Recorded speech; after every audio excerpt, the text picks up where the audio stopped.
আমরা চলে এসেছি এখন ফোর্ট বেলিনজোনাতে। এখানে টিকিট কাটতে হবে পার্কিং করে।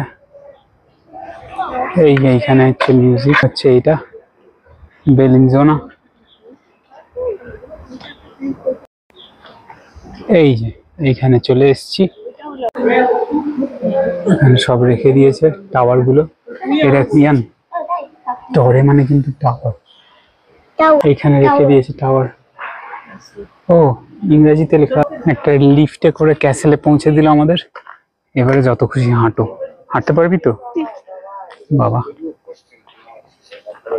ও এখান দিয়ে কি কিছুই না। তো সেই রাজাটা নিজেই নিজের ক্যাসেলে টিকিট কেটে বেড়াতে শুরু করলো।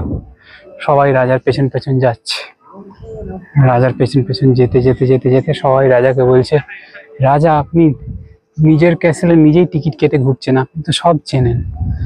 তখন রাজা বলছে, না আমি দেখতে চাই আমার ক্যাসেলে বেড়াতে কিরকম লাগে, তাই আমি বেড়াবো।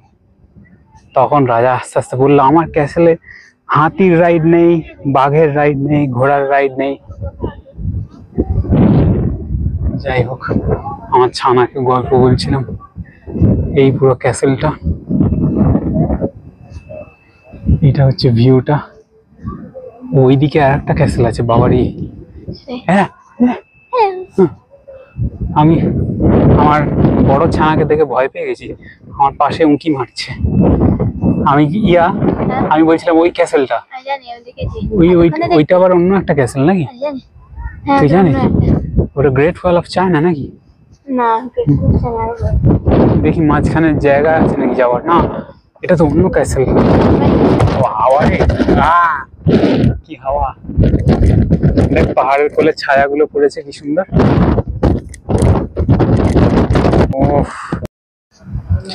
তো রাজা তখন বললো, হাতির রাইড নেই, ঘোড়ার রাইড নেই, লোকে এসে করবেটা কি? খালি রোদ্দুরের মধ্যে হেঁটে বেড়াবে? এরকম আমি হতে দিতে পারি না। তখন রাজা বলল যে, না আমার ক্যাসেলে এবার থেকে সব রকমের রাইড হবে, বাঘের পিঠে চড়ে ঘুরবে। তখন সব মন্ত্রীরা বলল যে, তখন তো সেটা ইয়ে হয়ে যাবে, নামটা কি জানো?